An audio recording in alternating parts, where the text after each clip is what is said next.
Una vez establecido el objetivo del estudio, se elige un modelo que representa el comportamiento de la variable respuesta como función de las variables explicativas. En los modelos lineales, la respuesta viene dada por una suma de términos que representan las principales fuentes de variación planificadas, más un término residual debido a las fuentes de variación aleatoria no planificada. Los modelos que se estudian en este curso se ajustan a esta forma general. El modelo matemático debe indicar la relación que se supone que existe entre la variable respuesta y las principales fuentes de variación a estudiar, o variables explicativas, y los modelos son estadísticos cuando tienen en cuenta, además del modelo matemático, la variación entre las unidades experimentales de la población, el error. Por eso, se pueden asociar probabilidades a los diferentes valores factibles de obtener por el modelo. Estos conceptos serán discutidos en detalle en los próximos capítulos. Si la variación explicada por el modelo y el residuo que queda sin explicar constituyen fuentes independientes, se puede separar información de error. Obviamente, el modelo será mejor si deja relativamente poco sin explicar. La intuición sugiere que el mejor modelo será el que arroje el menor promedio de errores. El modelo para un experimento completamente aleatorizado, como el ejemplo del cultivo de girasol en las macetas, para comparar el efecto de los tratamientos, que eran distintos niveles de anegamiento y control, sería como el que presentamos aquí, una respuesta que es igual a una constante igual para todas las macetas, más el efecto del tratamiento que le ha tocado a esa maceta, más un error. En cambio, en un experimento con un diseño en bloques completos aleatorios, como vimos el ejemplo de los genotipos de soja comparados en distintas topografías en las cuales se establecieron bloques homogéneos en cada uno de ellos, se ve que el modelo incorpora también el efecto de los bloques. A veces los tratamientos que se comparan en un ensayo son a su vez combinaciones de niveles de distintos factores. Por ejemplo, si Mónica y Nora hubieran querido, una vez que terminaron su experimento en el que encontraron diferencias en el rendimiento de plantas que crecían en condiciones de distintos niveles de anegamiento, si ellas ahora quisieran saber si el efecto del anegamiento sobre el rendimiento difiere entre tipos de suelos, podrían desarrollar un experimento que combine estos dos factores, el factor anegamiento con sus niveles con y sin anegamiento, el factor tipo de suelo con sus niveles suelo arenoso, suelo franco-limoso, suelo arcilloso. Se ve que de la combinación de dos niveles de un factor y tres niveles del otro, surgen los 6 tratamientos. Ahora, los tratamientos son combinaciones de los niveles de los distintos factores bajo estudio.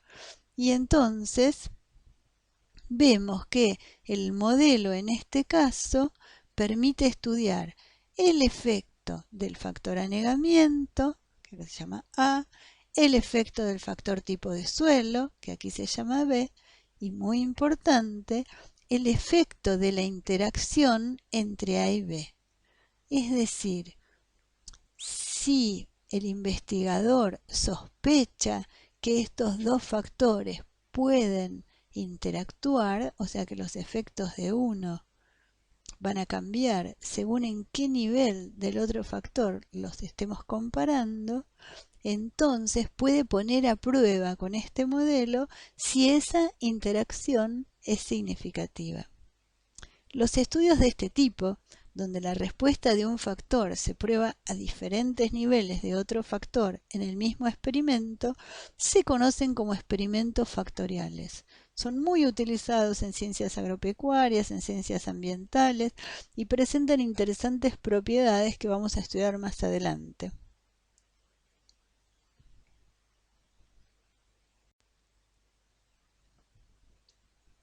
Las variables de respuesta y las variables predictoras o explicativas de la respuesta pueden ser cuantitativas o cualitativas. Una variable cuantitativa asume valores numéricos que poseen un orden inherente, tal como los diámetros de tallos de plantas o las edades de un grupo de empleados. A su vez, una variable cuantitativa puede ser cuantitativa discreta, como número de hojas por planta, cantidad de pétalos por flor, o cuantitativa continua, diámetros de tallos, pesos de semillas.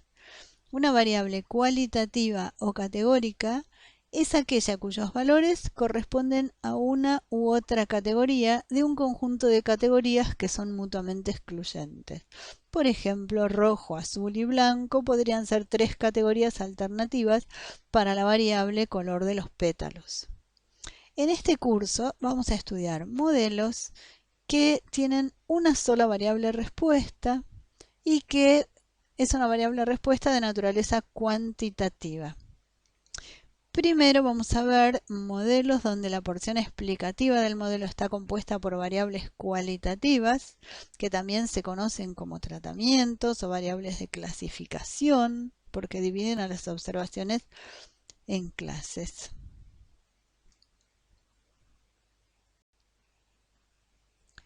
Los modelos con variables predictoras cuantitativas se estudiarán en el capítulo de análisis de regresión. Vamos a ver modelos de regresión simple, que son los que tienen una sola variable cuantitativa predictora y donde la respuesta es una función que representa una línea en el espacio. Y vamos a ver modelos de regresión múltiple con más de una variable predictora cuantitativa. Aquí les traje un ejemplo. Bueno, el ejemplo de regresión simple es el mismo del que estuvimos hablando hace un rato, ¿no? Que eran los pinos, diámetro, altura del pecho, relación con el volumen total de la madera de los árboles de Pinus elioti en la localidad de Esquina, en Corrientes. Y este otro ejemplo que les traje es de un paper que salió en Science hace un par de años y que es un proyecto que lideró Lucas Garibaldi, un graduado nuestro y ex docente nuestro.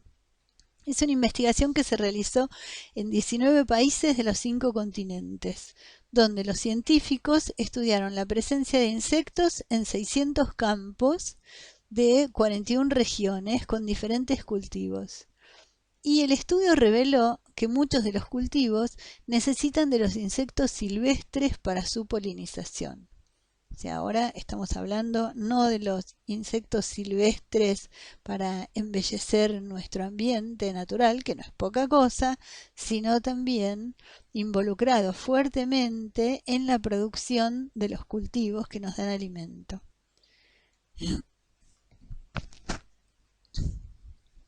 El gráfico muestra, como variable de respuesta, el cuajado de frutos en relación a dos variables predictoras, que son las visitas de abejas melíferas y de polinizadores silvestres. Cada punto representa un campo con un cultivo y la intensidad del color aumenta con el cuajado. O sea, los celestes claritos que se ven más adelante son los que tienen más bajo nivel de cuajado de frutos y más arriba están los de más alto, más oscuritos. Si prestamos atención al título del artículo, veremos que el gran hallazgo que la revista Science decide publicar se refiere a la prueba de hipótesis del parámetro de la interacción, un parámetro del modelo. El título dice que la polinización silvestre mejora el cuajado de frutos independientemente de la frecuencia de visita de abejas domésticas. Bueno, cuando veamos la regresión múltiple lo veremos esto en más detalle, pero en principio lo que ya se puede ver es que en ese modelo hay un parámetro que representa el efecto de interacción entre las visitas de las abejas domésticas y los polinizadores silvestres. Y se ve que en este experimento o en este conjunto de experimentos se encontraron que esa interacción no es significativa. Y eso es lo que está diciendo el título del artículo.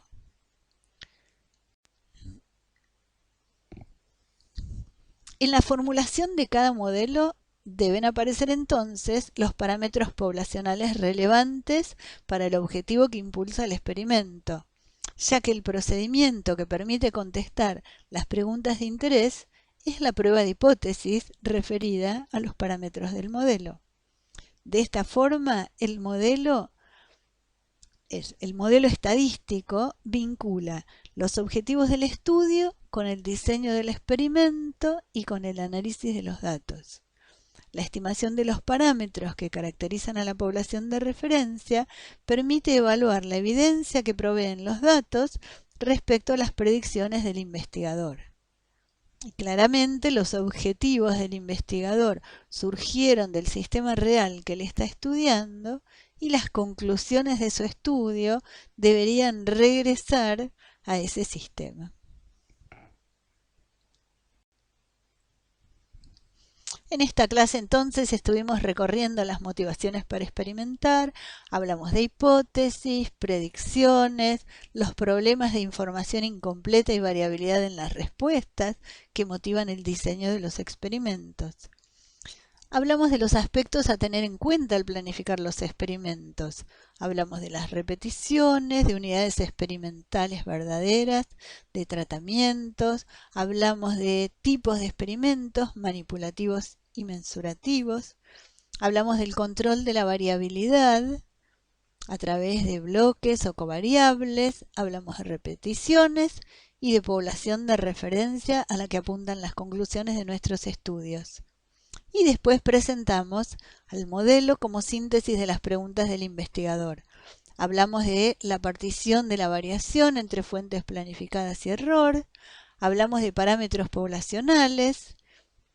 Dijimos que los vamos a estimar y que vamos a formular hipótesis acerca de ellos y vamos a ponerlas a prueba. Y hablamos de la evaluación de la evidencia que proveen los datos respecto a nuestras predicciones.